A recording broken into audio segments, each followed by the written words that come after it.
Okay so আজি ভিডিওটো বাহিৰৰ পৰা ষ্টাৰ্ট কৰিছোঁ আৰু কিমাননো সদায় ঘৰৰ পৰা ষ্টাৰ্ট কৰিম সদায় ঘৰৰ পৰা ষ্টাৰ্ট কৰি আছোঁ আৰু ভাবিলোঁ আজি বাহিৰৰ পৰা ষ্টাৰ্ট কৰোঁ আৰু বহুদিন ক'তো ওলাই গৈ ভিডিঅ' বনোৱা নাছিলোঁ অলপ ব্যস্ততা হৈ আছিলে ব্যস্ত আছিলোঁ সেইকাৰণে ক'তো ওলাই গৈ ভিডিঅ' বনোৱা নাছিলোঁ আৰু ভাবিছোঁ আজি এটা ওলাই গৈ ব্লগ ভিডিঅ' বনাম তো hello' viewers welcome back to my second channel Manjit Bora blog আজি এই ভিডিঅ'টোত এখন পক্ষী উদ্যানলৈ আপোনালোকক লৈ যাম লখিমপুৰত থকা এখন পক্ষী উদ্যান শতজান পক্ষী উদ্যান লখিমপুৰ বহুত ৰাইজে জানে আছে বুলি আৰু বহুতে নাজানে গতিকে ভাবিলোঁ তাত গৈ এটা ভিডিঅ' বনাম আৰু এইপিনে আমাৰ লগত আছে আজি শংকৰ আৰু মই যাম হাই কৰি দিয়ে হাই হাই হাই বক বকাই গৈ হাই অ'কে ত' শংকৰ আৰু মই যাম ভাবিলোঁ ভিডিঅ' এটা বনাওঁ আপোনালোকক দেখুৱাওঁ বহুতে জানে বহুতেও নাজানে গতিকে ব'লক আমি ভিডিঅ'টো আৰম্ভ কৰোঁ আৰু এইটো আমাৰ লখিমপুৰৰ গণেশ মন্দিৰ আৰু তাৰ কাষতে আছে এইটো দুৰ্গা মন্দিৰ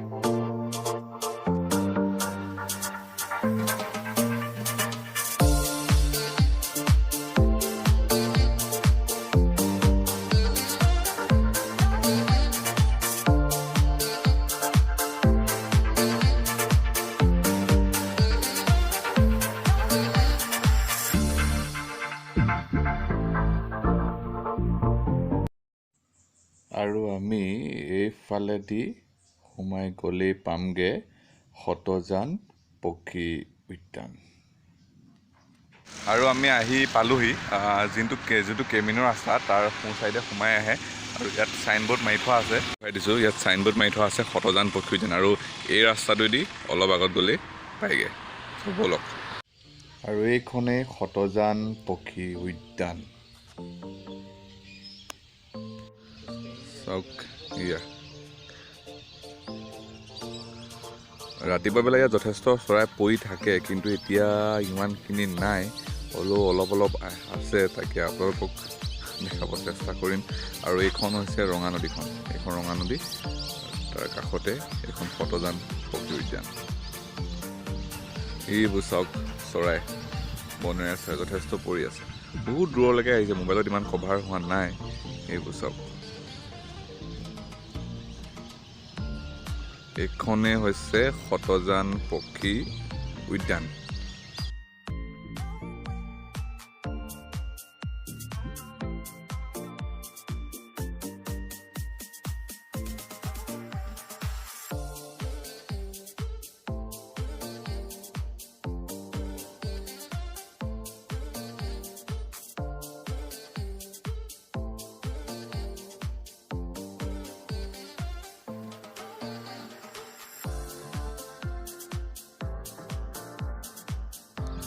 আৰু ইয়াৰ বেক চাইডত এখন ৰঙা নদী এতিয়াতো যথেষ্ট পানী শুকালেই বাৰু বাৰিষা দিনত অৱস্থা ইয়া বেলেগ কৰি দিয়ে লখিমপুৰবাসী ৰাইজক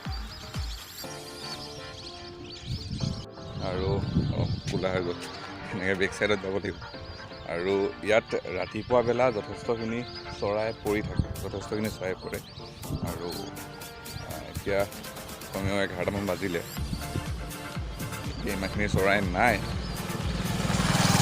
হ'লেও আপোনালোকক অলপ দেখাব চেষ্টা কৰিছোঁ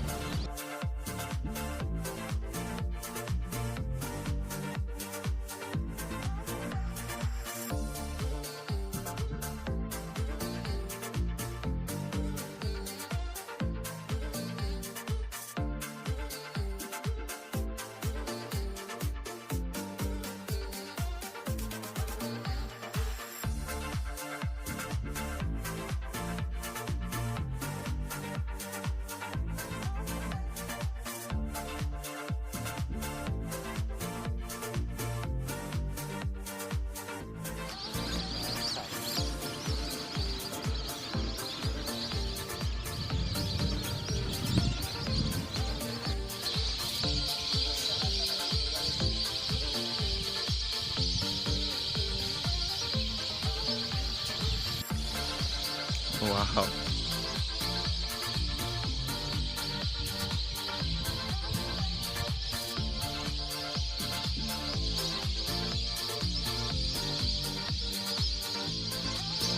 আৰু চৰাইখিনি উৰা আপোনালোকে দেখিলে। ইমানবিলাক চৰাইৰ নাম নাজানো, কিছুমান বনৰীয়া হাঁহ, দেওহাঁহ সেইখিনি অলপ অলপ জানো। খৰালি চৰাই বুলি কয় ন, শেৱালি চৰাই এইখিনি অলপ জানো।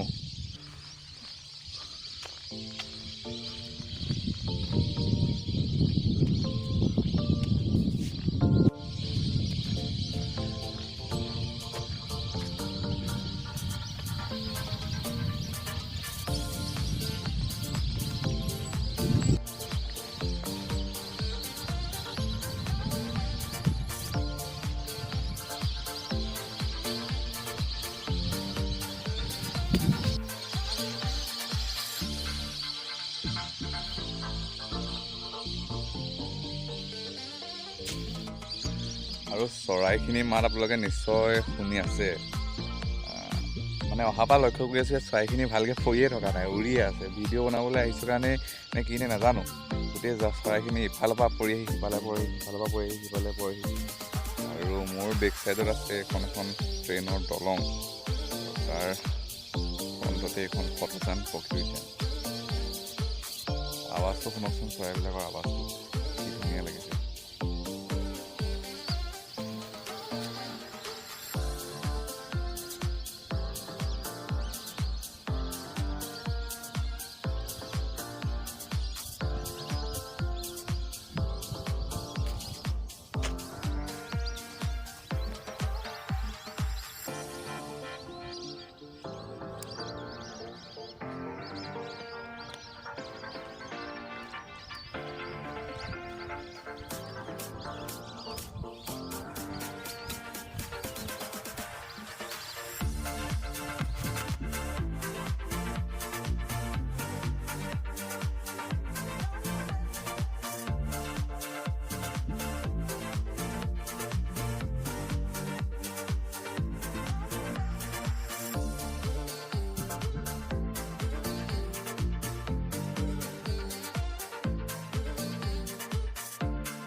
অ'কে, চ' ভিডিঅ'টো ইমানেই আছিলে, লখিমপুৰৰ ফটোজান পক্ষী উদ্যানৰ ভিডিঅ'টো বনোৱা উদ্দেশ্য এইটোৱেই যে লখিমপুৰত বহুত মানুহে জানে বা বহুত মানুহে নাজানে যে লখিমপুৰত এখন পক্ষী উদ্যান আছে, ফটোজান পক্ষী উদ্যান।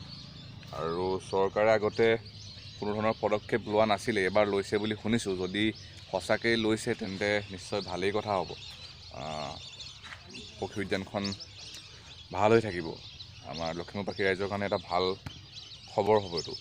আৰু ভিডিঅ'টো চাই যদি ভাল পায় লাইক কৰি দিব, কমেণ্ট কৰি দিব, আৰু পাৰিলে অকণমান শ্বেয়াৰো কৰি দিব, যাতে লখিমপুৰবাসী ৰাইজে জানক। আৰু চেনেলটোলৈ যদি নতুনকৈ আহিছে তেন্তে চেনেলটো ছাবস্ক্ৰাইব কৰি দিব। Okay, bye bye.